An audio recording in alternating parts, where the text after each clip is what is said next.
رہ گئے۔ پروفیسر واصف علی واصف کہتے ہیں غریب ہے وہ انسان جو کما کے مر گیا۔ سمجھ رہے آپ؟ غریب ہے وہ انسان جو کما کے مر گیا۔ اپنی دولت کا صحیح استعمال کرو، جا کے حضور کا دربار دیکھ لو یار۔ ہاں انتظار کرتی ہے مدینے کی گلیاں حضور کے غلاموں سے، پیسے آ جائیں تو پھر بغداد شریف بھی جاؤ انشاءاللہ۔ دل سے بولو انشاءاللہ۔ سرکار غوث اعظم کے خلیفہ خواجہ ابو طلحہ بغدادی، ان کے خلیفہ صوفی اسداللہ شاہ بغدادی فرماتے ہیں ایسا نہیں ہے۔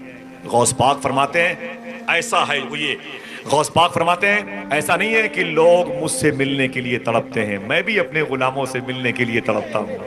ہاں سارے پیسے تو اپنے گھر میں لگا دیے بھائی، حضور کے دربار میں جاؤ یار۔ ہاں بات یہ کہ جیسے میرے حضور ہے ویسا میرے آقا صلی اللہ علیہ وسلم نکلے مکے شریف سے۔ کہاں سے؟ زور سے بولو، باتیں سمجھ میں آ رہی ہیں؟ کہاں سے نکلے؟ مکے شریف سے۔ حضور نکلے مکے شریف سے جانے کے لیے مدینے شریف۔ جب مدینے شریف کے قریب پہنچے، مان کچھ کوس باقی رہ گئے تھے، کچھ کوس باقی رہ گئے تھے۔ جب حضور قریب پہنچنے تو حضور نے قیام فرمایا، رک گئے، ٹھہر گئے، اور صدیق اکبر سے حضور نے فرمایا کہ اے صدیق وہ سامنے والے گھر پہ دروازے پہ جا کے دستک دو، اندر سے جو نکلے اس سے کہنا کچھ کھانا وغیرہ ہو تو دے دو۔ سن لے بس، دیکھیں اندر سے جو نکلے اس سے کہنا کچھ کھانا وغیرہ ہو تو دے دو۔ میرے آقا کے بھیجنے پر ابوبکر صدیق تشریف لے گئے، دروازے پہ جا کے صابر بھائی دستک دی تو اندر سے ایک عورت نکل کے آ گئی۔ جب اس نے ابوبکر صدیق کو دیکھا تو خوش ہو گئی، کیسا صادق چہرہ ہے، کیسا امین چہرہ ہے، بہت خوش ہو گئی۔ آپ نے فرمایا کہ بہن تیرے گھر میں کچھ کھانے کو ہے؟ اس نے کہا نہیں ہے۔ کہا ہو تو دے دو، پیسے لے لو۔ اس نے کہا اے مسافر تم اتنے سچے چہرے کے مالک نظر آ رہے ہو، پیسے کی بات کیا ہے؟ اسے کیا پتا تھا، یہ تو غلام آیا ہے، ابھی تو نبیوں کے امام کا آنا باقی ہے۔ ہاں کہتے تیرے گھر میں کچھ ہے؟ تو کہتے کچھ نہیں ہے، کچھ نہیں ہے۔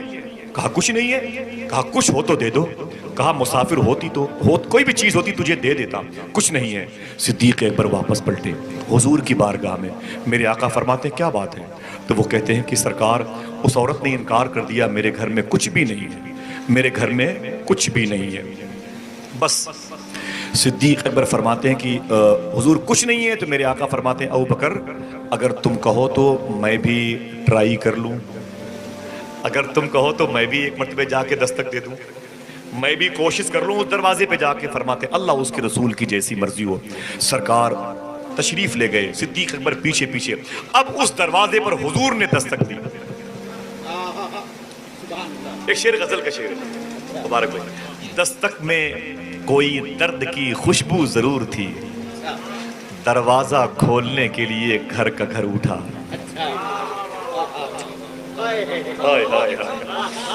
دستک میں کوئی درد سی خوشبو ضرور تھی، دروازہ کھولنے کے لیے گھر کا گھر اٹھا۔ اب جب حضور نے دستک دی اندر کوئی ہے، اب وہ عورت بھی نکل کے باہر آ گئی اور اس کے ساتھ 6-7 سال کا ایک بچہ بھی نکل کے باہر آ گیا۔ جب دونوں نے حضور کو دیکھا تو دنگ رہ گئے۔ محبت سے کہہ دو سبحان اللہ، کبھی ایسے لب نہیں دیکھے، کبھی ایسے رخسار نہیں دیکھے، اللہ اکبر اللہ اکبر، کبھی ایسی مبارک چہروں والی کرنیں نہیں دیکھی، دنگ رہ گئے۔ بچے نے اپنی ماں کی انگلی پکڑ کے کہا ماں 7 سال ہو گئے کبھی ایسا انسان نہیں دیکھا۔ ماں نے کہا چپ چپ، تو کیسے 7 سال میں دیکھتا، 40 سال کی میں ہوں اب تک میں نے نہیں دیکھا۔ ہائے ہائے ہائے جیسے میرے حضور ہیں، اللہ اکبر اللہ اکبر۔ بچہ اپنی ماں سے کہتا ماں اس کی انگلیاں تو دیکھ، ماں کہتی ہے پیشانی سے چھٹی ہی نہیں مل رہی۔ بیٹا کہتا ہے اس کے قدم ناز کی مبارک لے دیکھ، میری ماں یہ کیسا حسین انسان ہے، کس خاندان میں یہ پیدا ہوا ہے۔ میرے آقا خاموش کھڑے ہیں تو کائنات کی نبض رکی ہوئی ہے۔ اور جب حضور نے گویائی، قوت گویائی ظاہر کی، حضور نے اپنی زبان مبارک کھولی تو وہ بچہ کہتا ہے پورا گھر میرا مہکنے لگا۔ ایک آپ کی بیٹی کی سسرال میں تعریف کوئی کر دے تو پورا مائکہ خوش ہو جاتا ہے، یار اس کی تعریف ہو رہی ہے جس کی تعریف پر خدا خوش ہو جاتا ہے۔ جیسے میرے حضور ہے ویسا۔ ماں بیٹے حضور کو دیکھ رہے تھے اور دنگ تھے، اللہ اکبر، دنگ تھے۔ حضور مسکرائے، حضور نے فرمایا کہ اے بہن تیرے گھر میں کچھ کھانے کو ہے؟ جیسے حضور نے یہ جملہ ارشاد فرمایا ڈاکٹر صاحب، ویسے پوری جھوپڑی اس کی مہک گئی۔ حضور کی زبان سے جملے نکلے، پورا گھر مہک گیا۔ اب سنیں آپ، شیخ عبدالعزیز دباغ رحمت اللہ تعالیٰ علیہ پڑھے لکھے بزرگ نہیں تھے، کسی مدرسے کے قریب سے نہیں گزرے، لوور کی تعلیم بھی حاصل نہیں کی، آمد نامہ اور منہاج العربیہ سے ملاقات تک نہیں کی، منطق اور فلسفے سے بغل گیر کبھی نہیں ہوئے، کبھی کسی ادارے کے قریب سے بھی گزرے نہیں۔ لیکن شیخ عبدالعزیز دباغ کی خصوصیت یہ تھی، دنیا کے بڑے بڑے محدثین ان کے قریب آتے تھے۔ آسان بتا دو، کہتے تھے حضور ایک حدیث شریف میں پڑھنا چاہتا ہوں، تو وہ کہتے پڑھو۔ جب وہ حدیث شریف لوگ پڑھتے تو پوچھتے تھے شیخ عبدالعزیز دباغ سے، اب بتائیں کہ یہ حدیث شریف اصلی ہے کہ نقلی ہے؟ امی بزرگ تھے، پڑھے لکھے نہیں تھے۔ شیخ عبدالعزیز دباغ ایسے بیٹھتے، سامنے والا حضور کی حدیث شریف پڑھتا اور آپ فرماتے خوش ہو جا، مبارک ہو، یہ حدیث شریف حضور نے بیان فرمائی۔ بہت غور سنیں۔ پھر کوئی کہتا حضور ایک حدیث شریف اور ہے، اسے بھی پڑھو۔ جب اسے پڑھتا آپ فرماتے توبہ کرو، یہ حضور نے نہیں فرمایا، یہ حدیث شریف اصلی نہیں ہے، ڈپلیکیٹ ہے، بعد میں گڑھی گئی ہے، اسے ذہن سے نکال دو۔ کسی نے پوچھا شیخ عبدالعزیز دباغ تم پتہ کیسے کرتے ہو کہ یہ حدیث شریف حضور نے بیان کی ہے اور یہ بات حضور نے بیان نہیں کی ہے؟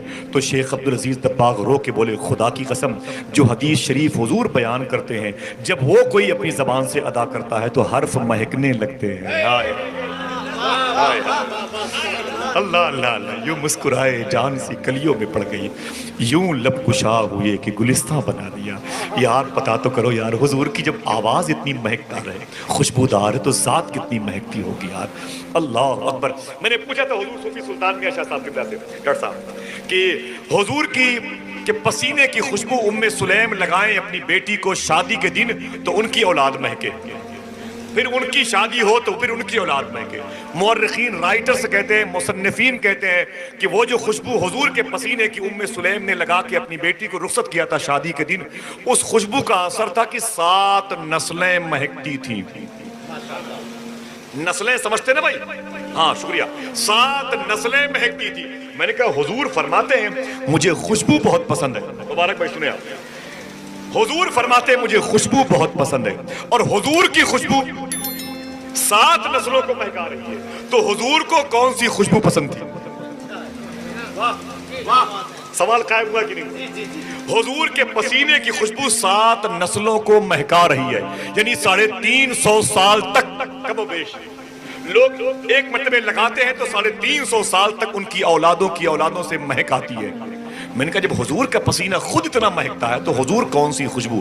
یہ ام سلمہ لگاتے تھے، یہ مجموعہ لگاتے تھے، یہ بخور لگاتے تھے، عود کی خوشبو تھی، کائے کی خوشبو پسند تھی حضور کو؟ تو صوفی سلطان فرماتے ہیں تم دھوکے میں ہو، حضور کو اخلاق کی خوشبو پسند تھی۔ کیا بات کہی، سبحان اللہ، حضور کو اخلاق کی خوشبو پسند تھی۔ یار یہ چیز کب ہمارے پاس آئے گی؟ 2-3 منٹ میں گفتگو تمام۔ سمجھے میری بات کو؟ اپنی حضور کے آنے کا مقصد جو ہے وہ سمجھو پہلے، وہ ایک ٹاپک ہے لگے، بس مجھے اسی ارد گرد رہ کے 2-4 منٹ باتیں کریں، سب اجازت دیجیے۔ میں بات تو حضور کی پاکیزہ چہرے نور کے حوالے سے کر رہا تھا اور آپ نعرہ لگا رہے تھے۔ نعرہ کیا لگا تھا آپ کا؟ ایک دوسرے سے پوچھ کے بتائیں، جیسے میرے حضور ہیں ویسا کوئی نہیں۔ بچہ حضور کو دیکھتا، ماں حضور کو دیکھتی۔ میرے آقا فرماتے ہیں اے بہن تیرے گھر میں کچھ کھانے کو ہے؟ مبارک بھائی دیکھیں، بڑی پیاری بات، مجھے بہت پسند ہے۔ اے بہن تیرے گھر میں کچھ کھانے کو ہے؟ تو بیٹے دیکھو، آواز نہیں، حضور کی بات کرتا ہوں، بیٹے خاموش۔ بہن تیرے گھر میں کچھ کھانے کو ہے؟ تو اس عورت نے کہا کہ معافی چاہتی ہوں مسافر، میرے گھر میں کچھ بھی نہیں ہے۔ میرے آقا فرماتے ہو تو دے دو۔ اس نے کہا کہ آپ پر تو جان وارنے کا دل کہتا ہے، پورا گھر قربان کرنے کا دل کہتا ہے، آپ اتنے حسین ہیں۔ جب صدیق اکبر نے حضور کو دیکھا تو کیا قربان نہیں کیا تھا اپنا گھر؟ علامہ حسن بریلوی فرماتے ہیں لٹایا راہ حق میں گھر کئی بار اس محبت سے کہ لٹ لٹ کر حسن گھر بن گیا صدیق اکبر کا۔ حضور آپ پر تو دل وارنے کا کہتا ہے، آپ کہہ رہے ہیں کچھ ہو تو دے دیجئے۔ حضور معافی چاہتی ہوں، میرے گھر میں کچھ نہیں ہے۔ تکلیف تو نہیں ہو رہی بھائی آپ کو؟ بس سن لیں آخری بات ہے۔ اس عورت نے کہا کہ حضور آپ پر تو جان دینے کا دل کہتا ہے، کھانے کی اوقات کیا ہے؟ میں معافی چاہتی ہوں، میرے گھر میں کچھ نہیں ہے۔ میرے آقا فرماتے ہیں بھوک لگی ہے میرے بھائی صدیق کو، مجھے بھی ہو تو کچھ دے دو۔ اس نے کہا کچھ بھی نہیں ہے۔ بچے نے کہا امی یہ کیا مانگ رہے ہیں؟ ماں نے کہا بیٹے یہ کھانا مانگ رہے ہیں۔ بچے نے ماں سے لپٹ کے کہا امی میرے حصے کا بھی انہیں دے دو۔ کہا میری ماں میرے حصے کا بھی کھانا انہیں دے دو، پوری زندگی کبھی آپ سے کھانا نہیں مانگوں گی۔ میرے ماں میری تقدیر والے رزق کو بھی اس ذات کے حوالے کر دو۔ اے میری ماں ایسا مسافر پھر دوبارہ پتہ نہیں آئے کہ نہ آئے۔ ماں نے کہا نہ بیٹے کچھ بھی نہیں گھر میں۔ حضور نے دائیں بائیں دیکھا، حضور نے دائیں بائیں دیکھا۔ علامہ اعظمی صاحب بھی اس کو بیان فرماتے ہیں، بڑے بڑے رائٹرز فرماتے ہیں حضور نے دائیں بائیں دیکھا، ایک بالکل مریل، بالکل موت کے منہ میں جانے والی ایک مردہ جیسی بکری ایک کھوٹی میں بندھی ہوئی کھڑی تھی۔ اس کی سینگ دھسی ہوئی تھی، آنکھیں بھی اس کی بالکل گڈے جیسی تھیں، پیٹ چپکا ہوا تھا، پیر اس کے بالکل کمزور تھے، اب اور تب کی مہمان تھی وہ بکری۔ امام اعظم ابو حنیفہ کے قول کے مطابق بکرے اور بکریوں کی جو عمر ہوتی ہے وہ 8 9 10 11 12 13 14 سال کے میں مر جاتی ہیں۔ بقیہ رب چاہے تو 1000 سال زندہ رکھے، ورنہ بکرے اور بکریوں کی جو عموماً ہمارے یہاں ہے نا ان کی عمر زیادہ نہیں ہوتی ہے، یہ 13 14 15 سال میں مر جاتی ہیں۔ سمجھ گئے میری بات؟ یہ سائنسی اعتبار سے بھی ہے، یہ قدرتی طور پر جو معاملات ہیں اللہ چاہے تو انہیں قیامت تک زندہ رکھے۔ تو حضور فرماتے ہیں کہ یہ بکری کس کی ہے؟ اس نے کہا ہے تو میری۔ میرے آقا فرماتے ہیں اے بہن اگر تم اجازت دو تو اس کا دودھ میں دولوں۔ مختار دو عالم ہیں جو چاہیں جسے لکھ دیں، ہے کون دو عالم میں روکے جو قلم ان کا؟ فرماتے ہیں کہ اگر اجازت دو تو اس کا دودھ دولوں۔ تو اس نے کہا کہ اے مسافر یہ دودھ نہیں دیتی ہے۔ میرے آقا فرماتے ہیں تیرے کہنے سے نہیں دیتی ہے، میرے کہنے سے چاند دو ٹکڑے ہو جاتا ہے، میرے کہنے سے ڈوبا ہوا سورج پلٹ آتا ہے۔ نانا یہ دودھ نہیں دیتی۔ میرے آقا فرماتے ہیں میرے کہنے سے دے گی۔ اس نے کہا حضور یہ دیتی دودھ نہیں ہے، اب تو یہ مرنے کی انتظار میں ہم لوگ ہیں، اس کو دفن کرنے کی انتظار میں، کافی دن سے اس سے محبت ہے اس لیے ہے تو بس، ورنہ اب تک تو اسے جنگل میں جانوروں کے حوالے کر دیتی ہوں۔ حضور فرماتے ہیں اجازت دو میں اس کا دودھ دولوں۔ اس نے کہا جیسی مرضی آپ کی۔ میرے آقا فرماتے ہیں برتن لاؤ۔ سنو یار جھارکھنڈ اور مبارک بہار کی اس سنگمی زمین پہ رہنے والوں، میرے آقا فرماتے ہیں برتن لاؤ۔ ایک بالٹی لائی گئی، بالٹی تو تھی نہیں مثال کے طور پر، ٹھیک ہے، ایک بالٹی لائی گئی۔ حضور نے اس بالٹی کو لیا، بکری کے قریب جا کے میرے آقا بیٹھ گئے، رب کا نام لیا، بکری کے سوکھے ہوئے تھن پہ حضور نے اپنی تازہ انگلیاں چسپا کی، ہلکا سا پریشر بنایا، اللہ کا نام لیا۔ میرے آقا نے جیسے رب کا نام لے کے ہلکا سا پریشر دیا، دبایا، چھن چھن کی آواز آنے لگی۔ سبحان اللہ۔ اگر سمجھ گئے ہیں تو ذرا کوئی اور کہہ دے سبحان اللہ۔ مجھے بہت زیادہ آواز پسند نہیں، اسی انداز کے لوگ پسند ہیں۔ میں تو آپ کو اپنے سر پہ رکھ کے لے کے جانا چاہتا ہوں۔ میرا دل بڑا خوش ہوا عبدالرؤف بھائی، اللہ آپ سب کو علماء کرام کی جوتیوں کی تعظیم کی توفیق عطا فرمائے۔ اور تھوڑا سا مزاج بدلیں آپ سننے سنانے کا، سن لیں، وہ گاہے بگاہے تھوڑی سی آواز بلند کر دیا کرے اور زیادہ نہیں، سنیں آپ، بازاری باتیں نہیں۔ میرے آقا صلی اللہ علیہ وسلم جب بکری کے تھن میں ہاتھ لگاتے نا تو پھر وہ چھن چھن کی آواز آنے لگتی ہے، دودھ بکری کے تھن سے نکل کے بالٹی میں گر رہا ہے۔